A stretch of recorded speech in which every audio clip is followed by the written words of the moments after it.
So hello everyone, एक बार फिर से स्वागत करता हूं आपके अपने इस YouTube चैनल पे। तो बच्चे, आज हम देख रहे हैं केमिकल काइनेटिक्स का सेकंड लेक्चर। जिन जिन बच्चों ने इसका फर्स्ट लेक्चर नहीं देखा, डिस्क्रिप्शन बॉक्स में उस वीडियो का लिंक प्रोवाइड कर दूंगा। इस वीडियो को देखने से पहले आप प्लीज पार्ट 1 को देखिएगा, तभी आपको ये वाला पार्ट समझ में आएगा। इसी के साथ इस खूबसूरत लेक्चर को स्टार्ट करते हैं। So let's get started. तो यहां पे मेरे पास एक केमिकल रिएक्शन दे रखी है। आप बोलेंगे यस सर, कैसी रिएक्शन दे रखी है? That 2A is converted into 3B। तो यहाँ पे जो 2A है बेटा, यहाँ पे A है। A क्या है बच्चे मेरा? A है यहाँ पे मेरा रिएक्टेंट। आप बोलोगे यस सर, बिल्कुल। और यहाँ पे B क्या है बच्चे? B है मेरा यहाँ पे प्रोडक्ट। यस सर, क्योंकि रिएक्टेंट हमें क्या बना के देता है? प्रोडक्ट बना के देता है। Very good. यहां पे जो ए के आगे 2 लगा हुआ है, ये क्या है बेटा? Number of moles. किसके? ए के। बिल्कुल। और ये जो 3 लगा हुआ है, ये क्या है? ये है नंबर ऑफ मोल्स। किसके? प्रोडक्ट बी के। Very good. तो ये बात मेरे सारे बच्चों को समझ में आ गई होगी। ठीक है। अब देखो यहाँ पे t इक्वल टू 0 सेकेंड में जो a है उसकी कॉन्सेंट्रेशन कितनी है? A not. बिल्कुल सही बात।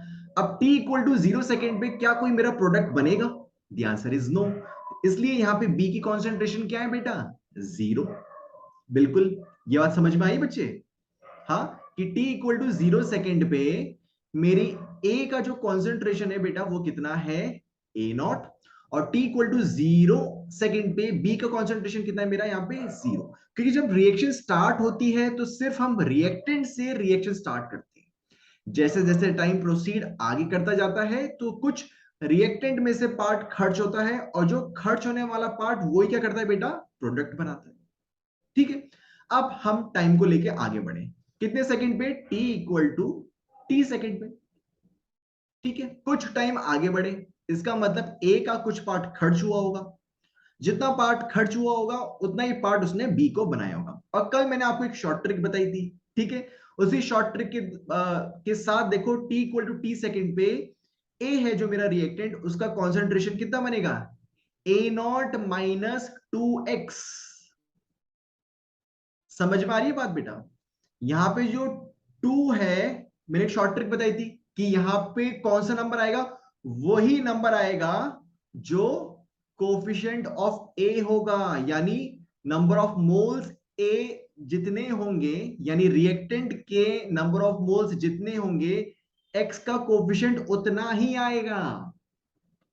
फॉर एग्जाम्पल, अगर मेरे पास रिएक्शन होती 5A is getting converted into the 8B। ठीक है, तो यहां पे t इक्वल टू 0 सेकेंड में इसकी कॉन्सेंट्रेशन कितनी होती? A naught. और b की कॉन्सेंट्रेशन 0। बिल्कुल सी बात। t equal to t second में, अब बताओ, a है जो मेरा रिएक्टेंट, उसकी कॉन्सेंट्रेशन कितनी हो जाती? ए नॉट माइनस 5x। तो ये जो 5 है, जो है मेरा कोफिशिएंट ऑफ x, ये किसके बराबर है? It is equal to the number of moles of reactant A. Yes sir, समझ में आ गया। ठीक है, तो t equal to t second पे a की कॉन्सेंट्रेशन आ चुकी है बेटा ए नॉट माइनस 2x। अब b की कॉन्सेंट्रेशन कितनी होगी? ध्यान से देखो, x का जो कोफिशिएंट है, x का जो कोफिशिएंट है किसमें? प्रोडक्ट b में, वो किसके बराबर है? ध्यान से देखो, नंबर ऑफ मोल्स किसके? प्रोडक्ट बी के। ध्यान से देखो, बी के मोल्स कितने? 3। और यहां पे कोफिशिएंट ऑफ एक्स कितना है? 3। समझ में आ रही बात? उसी तरीके से आप मुझे 5A इक्वल टू 8B में t equal to t second में b का कॉन्सेंट्रेशन बता सकते हो? यस सर, बिल्कुल बता सकते हैं। कितना आएगा बेटा? 8x। ऐसा क्यों? क्योंकि यहां पे जो b के नंबर ऑफ मोल्स है वो कितने हैं? 8। Very good. और कोफिशिएंट ऑफ x भी कितना है? 8। दोनों बराबर आ रहे हैं। हो गया सॉल्व। क्या बात है सर, बिल्कुल समझ में आ गया। अब देखो, अब हमें इस केमिकल रिएक्शन की रेट निकालनी है। यस सर, बिल्कुल निकालते हैं। अब रेट कैसे निकालेंगे? देखो, एक मेरे पास रिएक्टेंट है, बिल्कुल है, और एक मेरे पास प्रोडक्ट है, बिल्कुल है सर। यानी इसका मतलब दोनों की रेट अलग अलग निकालनी पड़ेगी। ठीक है, तो सबसे पहले क्या निकालते हैं? हम निकालते हैं रिएक्टेंट की रेट, यानी ए की रेट। अब मुझे बताओ, यहां पे ए डिसअपियर कर रहा है या फिर अपीयर कर रहा है? जो रिएक्टेंट होता है वो मेनली क्या करता है बेटा? डिसअपियर करता है, धीरे धीरे खर्च होने लग जाता है। हाँ या ना? तो जब भी आप रिएक्टेंट की रेट निकालते हो तो उसके आगे क्या लगाते हो? डिसअपियरेंस। और मैंने बोला था जब रिएक्टेंट की रेट निकालते हो तो वो हमेशा नेगेटिव की फॉर्म में निकालते हो। क्यों? ये मैंने कल बता दिया था, उसको पॉजिटिव बनाने के लिए। ठीक है, और यहां पे डेल्टा का मतलब क्या है? डेल्टा का मतलब है चेंज, ये मैंने कल भी बताया था। इस वाले डेल्टा का मतलब क्या है? चेंज, बिल्कुल। और ये स्क्वायर ब्रैकेट का मतलब क्या होता है बेटा? कॉन्सेंट्रेशन। बिल्कुल बात क्लियर सर। तो रिएक्टेंट ए का रेट निकाल लेते हैं, जो क्या आएगा बेटा? Minus delta. ठीक है, माइनस डेल्टा किसका? कॉन्सेंट्रेशन, रिएक्टेंट का, divided by delta T.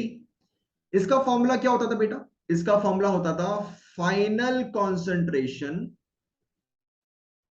Minus initial concentration divided by final time minus initial time. बिल्कुल।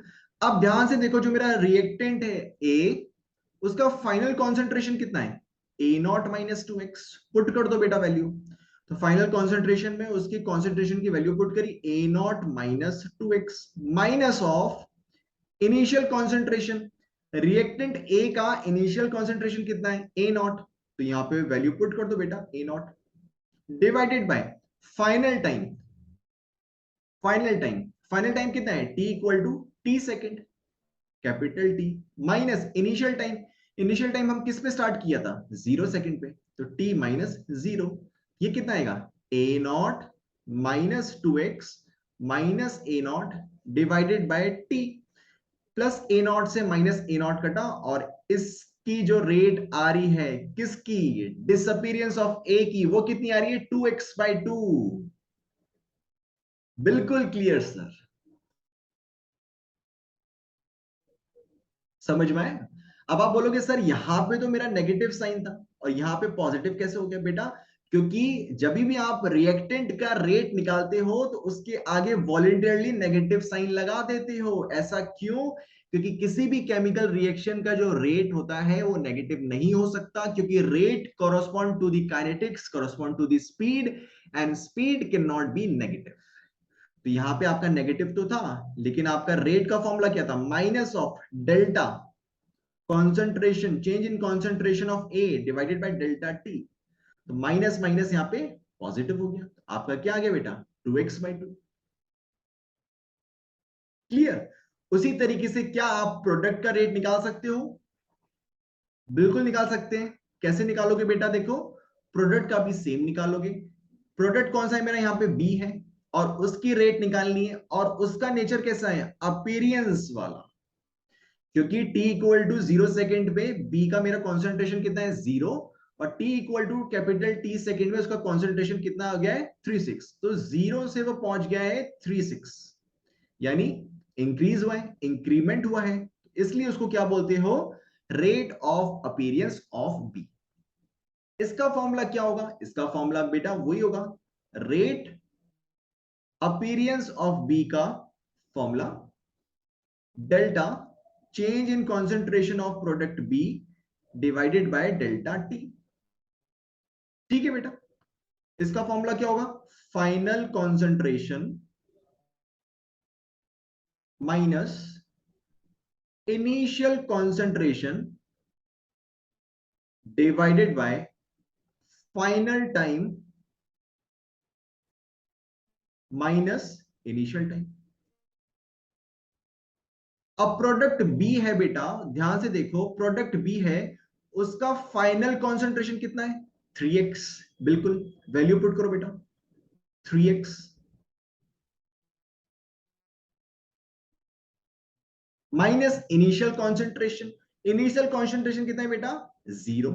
वैल्यू पुट करो, 3x minus 0 divided by final time. Final time कितना था? t equal to T second में, बिल्कुल, minus initial time. Initial time कितना था? t equal to 0 second. Value put करो, तो आपका आंसर कितना आ रहा है बेटा? 3x divided by t।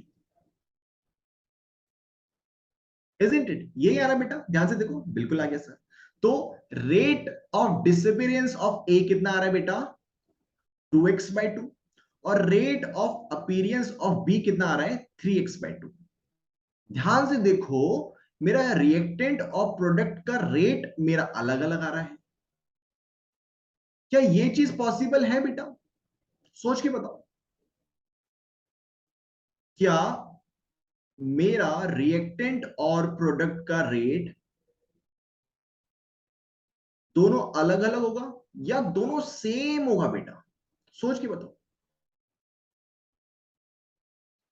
Reactant और प्रोडक्ट का रेट बच्चे दोनों ही सेम होगा। ऐसा क्यों? क्योंकि बेटा रिएक्टेंट ही तो प्रोडक्ट बना रहे हैं आपका। जितना रिएक्टेंट खर्च हो रहा है उतना ही प्रोडक्ट बन रहा है। कल हमने एग्जांपल किया था boy A boy B 100 rupees वाला। तो जितना रिएक्टेंट खर्च हो रहा था उतना ही प्रोडक्ट बन रहा था। तो अगर जितना ही रिएक्टेंट खर्च हो रहा है उतना ही प्रोडक्ट बन रहा है, तो क्या रेट अलग अलग हो सकती है बेटा? बिल्कुल नहीं हो सकती। बट सर यहां पे जो प्रोडक्ट, सॉरी, रिएक्टेंट का रेट निकल के आया है, वो निकल के आया है 2x/t। बिल्कुल। और यहां पे जो प्रोडक्ट का रेट निकल के आया है वो कितना आया है बेटा? 3x/t। सर ये दोनों तो अलग अलग है बेटा। ऐसे केस में जब रिएक्टेंट और प्रोडक्ट का रेट अलग अलग आता है, हम उनको सेम बना लेते हैं। कैसे बनाएंगे? सबसे पहले देखो, आप मुझे बताओ, जब मैं बात कर रहा हूं रिएक्टेंट ए की, तो यहां पे बेटा नंबर ऑफ मोल्स कितने हैं बेटा? नंबर ऑफ मोल्स है बेटा 2। बिल्कुल। जब मैं बात कर रहा हूं प्रोडक्ट बी की, तो बेटा यहां पे नंबर ऑफ मोल्स कितने हैं बेटा? 3। बिल्कुल। तो जब ऐसे केस में जब आपकी रिएक्टेंट और प्रोडक्ट के रेट अलग अलग आते हो, तो बच्चे उस केस में हम क्या करते हैं? मान लो फॉर एग्जांपल एक से स्टार्ट करता हूं। यहां पे मैंने रिएक्टेंट का रेट निकाला और इसको मल्टीप्लाई करोगे 1 by number of moles of A. और जब मैं प्रोडक्ट का रेट निकालूंगा उसको किससे मल्टीप्लाई करूंगा? 1 by number of moles of B. ऐसा करने से होगा क्या? अब देखो, अब निकालो मुझे रिएक्टेंट का रेट निकालो। क्या था? 2x/t multiply by 1 by number of moles of A. Number of moles of A कितने आ रहे हैं? 2। 1/2। 2 से 2 कटा, ए की रेट कितनी आई? x/t। बिल्कुल। अब उसके बाद निकालो यहां पे प्रोडक्ट की रेट। प्रोडक्ट की रेट कितनी आ रही थी बेटा? 3x/t। यही आ रही थी बच्चे। मल्टीप्लाई किससे करोगे? Number of moles of B. Number of moles of B कितने आ रहे थे? 3। 1/3। तो यहां पे 3 से 3 कटा और आपका क्या आ गया? x/t। तो यहां पे जब आपने रिएक्टेंट की रेट निकाला तो कितना है? x/t। प्रोडक्ट का रेट निकाला तो वो भी कितना है? x/t। यानी कि यहां पे rate of disappearance of A is equal to rate of appearance of B. समझ में आया बेटा? तो ये फॉर्मूला बहुत ज्यादा इंपॉर्टेंट है। किस केस में? जब आपके रिएक्टेंट और प्रोडक्ट की रेट सेम नहीं आ रही है, उस केस में आप क्या करोगे? ए की जो भी रेट आएगी बेटा उसको मल्टीप्लाई कर दोगे किससे? 1 by number of moles of A. और जब प्रोडक्ट की जो भी रेट आ रही होगी उसको मल्टीप्लाई कर दोगे 1 by number of moles of B. Is that clear? ठीक है बेटा, चलो आगे बढ़ते हैं बच्चे। अब इसका जनरल फॉर्म देख लेते हैं, जो भी अभी मैंने बताया बेटा। इसका जनरल फॉर्म देखो क्या होगा।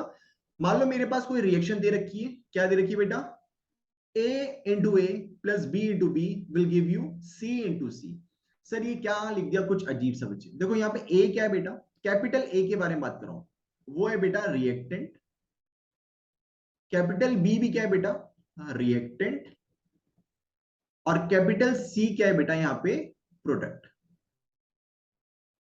ठीक है, यहां पे लिख देते हैं A B और C।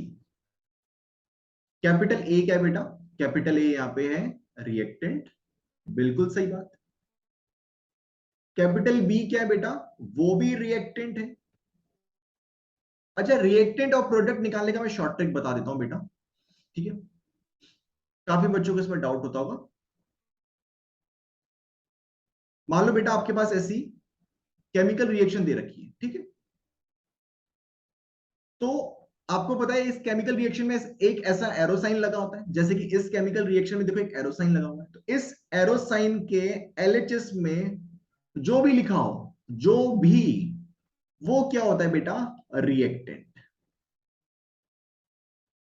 और इस एरो साइन के राइट हैंड साइड पे जो भी लिखा हो उसको क्या बोलोगे बच्चा जी, प्रोडक्ट। समझ में आई बात बेटा। इस केस में जैसे कि यहां पे मेरा एरो लगा हुआ है, अभी बना लेते हैं बेटा इसको,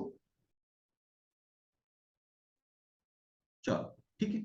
अब यहां वाले एग्जांपल पे देखो बेटा, यहां लिखा हुआ है A into A plus B into B will give you C into C. ठीक है, तो सबसे पहले तो आप रिएक्टेंट प्रोडक्ट आइडेंटिफाई करना सीखो।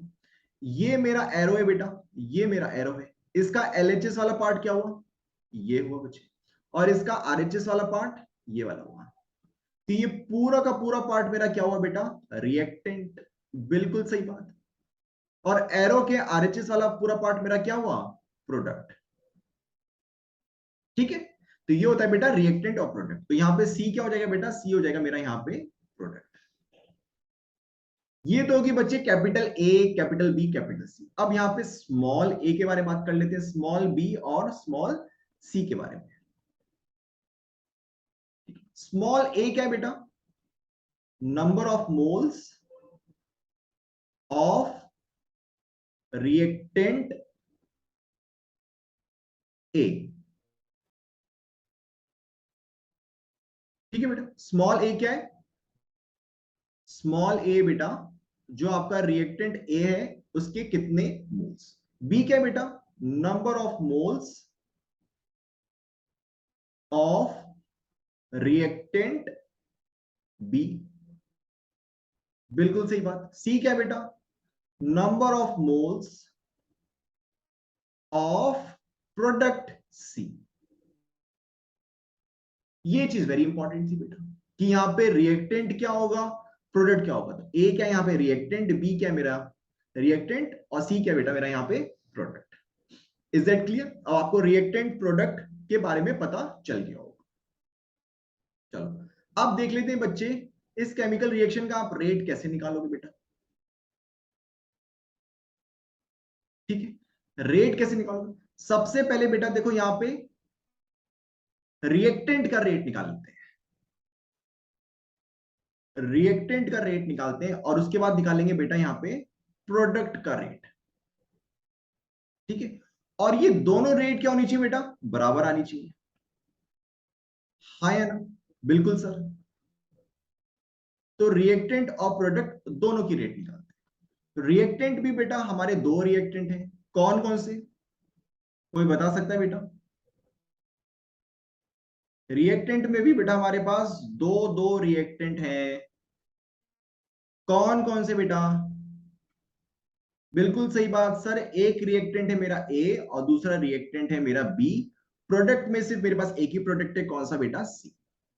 ठीक है, अब ये रिएक्टेंट है, इसका मतलब इनका नेचर कैसा होगा, कोई बता सकता है, डिस अपीरियंस वाला, बिल्कुल। और यहां पे प्रोडक्ट है, इनका नेचर क्या होगा बेटा? अपीरियंस वाला। बिल्कुल सही बात। अगर रिएक्टेंट का नेचर मेरा यहां पे डिसअपीरियंस वाला है, तो यहां पे जो इनके रेट निकलेगी वो कैसी निकलेगी बेटा? नेगेटिव की फॉर्म में, इजंट इट? और यहां पे इनकी रेट क्या निकलेगी? पॉजिटिव की फॉर्म में। बिल्कुल। तो सबसे पहले रिएक्टेंट ए की रेट निकाल लेते हैं। फॉर्मूला क्या आएगा बेटा? फॉर्मूला आएगा minus delta change in concentration of disappearance of reactant A divided by delta T। इस नेगेटिव साइन को मैंने क्यों लिया? क्योंकि जब आप रिएक्टेंट की रेट निकालते हो तो वो नेगेटिव आती है। उस नेगेटिव को पॉजिटिव बनाने के लिए वॉलंटियरली आप रिएक्टेंट की रेट के आगे नेगेटिव साइन लगा देते हो। Is that clear? और अभी इसे पीछे वाली स्लाइड में हमने कुछ चीज देखी थी बेटा। जब आपके रिएक्टेंट और प्रोडक्ट के नंबर ऑफ मोल्स अलग अलग हो, तो फाइनली जब आप रेट निकालते हो तो देखो आपको किस चीज से मल्टीप्लाई करना है? 1 divided by number of moles of A. यही तो कर रहे थे बेटा। और बी का रेट भी निकाला था, तो हमने क्या करा था? मल्टीप्लाई किया था किसके मोल से? बी के मोल से। ऐसा क्यों किया था? क्योंकि ध्यान से देखो बच्चे, दोनों की रेट अलग अलग आ रही थी। आ रही थी बेटा। देखो अभी दिखाता हूं। ए की रेट कितनी आ रही थी बेटा? 2x/2। और बी की रेट कितनी आ रही थी? 3x/3, 3x/t। दोनों की रेट डिफरेंट आ रही थी। ऐसे क्यों आ रही थी बेटा? क्योंकि यहाँ के नंबर ऑफ मोल्स भी अलग अलग है। हाँ या ना? तो इनकी रेट को सेम बनाने के लिए हमने क्या किया था? देखो, जब हमने ए की रेट निकाली तो उसको मल्टीप्लाई करा 1 by number of moles of A, और जब बी की रेट निकाली उसको मल्टीप्लाई किया 1 by number of moles of B. यही कर रहे थे बेटा। फाइनली हमारी जो रेट निकल के आई वो x/t, और ये रिएक्टेंट और प्रोडक्ट के लिए क्या आई? सेम आई। उसी तरीके से देखो बेटा, हम यहां क्या करेंगे? देखो, ए के मोल्स कितने? Small A. बी के मोल्स कितने? Small B. और सी के मोल्स कितने? Small C. अलग अलग है, तो यानी कि जब आप रिएक्टेंट ए का रेट निकालोगे तो उसको किससे मल्टीप्लाई करोगे? 1 बाय स्मॉल ए। तो ये आएगी बच्चे आपकी ए की रेट, जो कि मेरा reactant rate of disappearance of reactant ए। उसी तरीके से आप बी की रेट कैसे निकालोगे? सबसे पहले तो देखो, बिना बी रिएक्टेंट है, उसकी रेट वॉलेंटरली नेगेटिव लगाओगे। Delta change in concentration of disappearance of reactant B divided by delta T. और यहां पे इसके मोल्स कितने हैं? बी। तो मल्टीप्लाई करोगे इसको 1 बाय स्मॉल बी। तो ये आ गई मेरी रेट किसकी? रिएक्टेंट बी की। Very good sir. उसी तरीके से आप प्रोडक्ट सी की रेट निकाल सकते हो। बिल्कुल निकाल सकते हो। सबसे पहले तो इसका फॉर्मूला लिखो। क्या फॉर्मूला आएगा? Delta change in concentration of appearance of product C divided by delta T. ये बेटा पॉजिटिव ही रहेगा। क्यों? क्योंकि प्रोडक्ट की जो रेट आती है वो सिर्फ पॉजिटिव ही आती है।